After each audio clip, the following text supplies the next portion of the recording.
start with the speech last night that President Trump gave in Pennsylvania, talking about his economic agenda.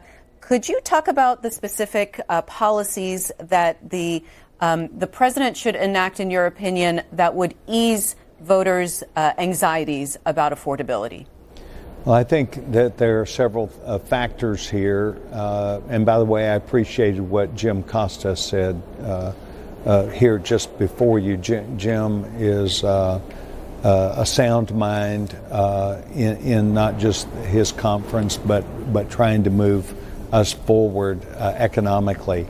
I think it's important that we remember that the president first saw the dangers against the American economy, which is why he spent several months trying to gain assurances from countries around the world that they would invest in America. As you know, BRICS, which is this combination of other countries around the world that decided that the American dollar was in trouble, that we could not pay our bills, that we were not a sound investment for not only their future, but for our own. And the president has rallied up what amounts to, he would have the better number than I, but about $6 trillion of guarantees of people who will invest in America. They're investing in America because we have a brighter future and a better way to not only lead the world to better outcomes, but in essence, it has translated itself into a stock market, into an investment opportunity for all Americans, not just their 401ks, but our future. And the president spent a great deal of time on that side of this equation, the equation that he's now engaged in and that we are, quite honestly, having to look at, and that is the cost of goods, So he's taken care of, by and large, a strong employment opportunity. Now we have to shift our focus economically to the cost of goods and services. And Congressman, there was just a $12 billion aid package to farmers announced on Monday, specifically as a result of the president's tariffs and the harms that have befallen farmers for that. Do you think that they should just, that the president should just reverse some of those tariff policies instead of trying to bail out farmers after the fact? Well, in fact, we were really talking about consumers a minute ago, and I'd like to finish that. The consumer is going to find that they have a job, and now we're having to tackle the tariff issue. The tariff issue is not just important to the United States, it's important to all free countries around the globe. I was with a group of people from Turkey just 2 days ago, and they feel the pressure from China also. And so what we're trying to get the president to, perhaps now, as we have seen the world adapted to this, is to take off the tariffs like on coffee. Coffee has risen 40% in 1 year. That was a direct result of the tariff. And so we do have to do these things. And so the $12 billion is to help a marketplace, which is called Farmers and Ranchers, which is national security to us. Coming from an agricultural district, of course I'm for that. But in the longer term, we have to make sure that what we're doing is bringing better stability. And this is where there is that, once again, struggle that comes because we have workers that are in this economy that are not here legally. And so this is something the president knows and Secretary Noem knows she needs to focus on. We have to create a stability at the worker level, which is the cost level for things in agriculture. Obviously, we are at high noon an opportunity about what is coming to this country and how we're going to deal with the cost. And what do you think is the solution, Congressman, on those agriculture workers that we do need for the industry, as opposed to balancing that with, not wanting illegal immigrants working in this country?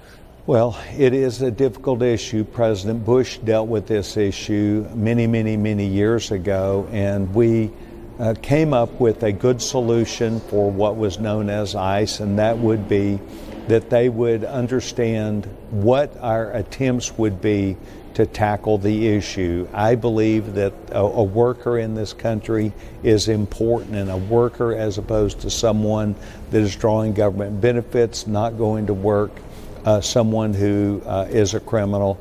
The background checks is important for this administration to focus on. Focus on the worker. And we have plenty of people who've come to this country in the last 3 or 4 years, not this year, but who are here and they're undocumented and they need to be focused on. But the worker who is at many of these agricultural sites, that government needs to come in, and Republicans need to be smart enough, including Secretary Noem, to recognize we have to have a way to keep our workers in the system and yet give them the opportunity as a worker for Social Security to still be a part of that equation, and the worker, so that we're not taking advantage of them. These are things we're attempting to work with the administration, and I think we will. We need to focus ICE on the activities of those who've come here in the last few years, not upon a worker that is working hard every day trying to make our economy go. And regarding the Affordable Care Act subsidies, the enhanced subsidies set to expire at the end of this month, do you support any extension of those subsidies? Well, what do I support? I support that my party still, after all these years, needs to come up with a plan as a member of Congress, and people who work for an employer that have employer-provided health care receive a subsidy also. That subsidy comes in the form of receiving their health care on a pre-tax basis. We do worry about the 20 million people on the Affordable Care Act, but we also care about the other 120 million Americans that need an opportunity to receive similar benefits, and that is to receive their health care on a pre-tax basis. So the question is about the ACA. I spent 7 years on, quote, the Affordable Care Act. During that period of time, my contribution and the cost was about $28,000, and I never used my actual insurance plan because my deductible was $7,000.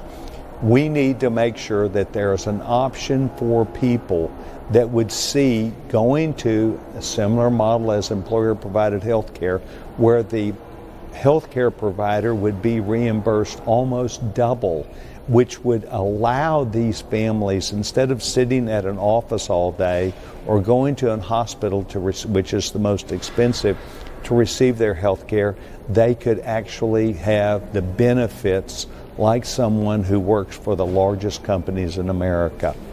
And it would require that they, to have this, would receive the benefit of a subsidy that would equal about 40%. And it would give them an opportunity to pay in the other 60.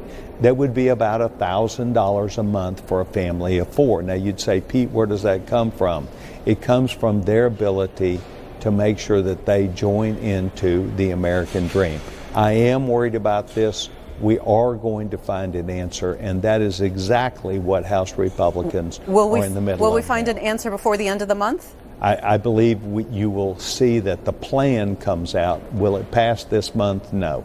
Will it be available to people to go home and discuss this with people and make sure the consumer understands it?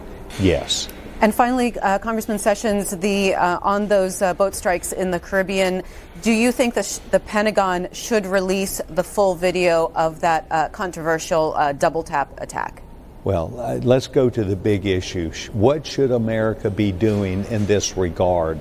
The Biden administration, the Obama administration did same or similar attacks against boats. They just did not let people really know about it. The Trump administration wants to put them all out where the people can see this. This has meant that the Intelligence Committee that has known this has been going on for a number of years, it is now front and center on them. I think there should be full disclosure by this administration to the Intelligence Committee to where on a bipartisan basis they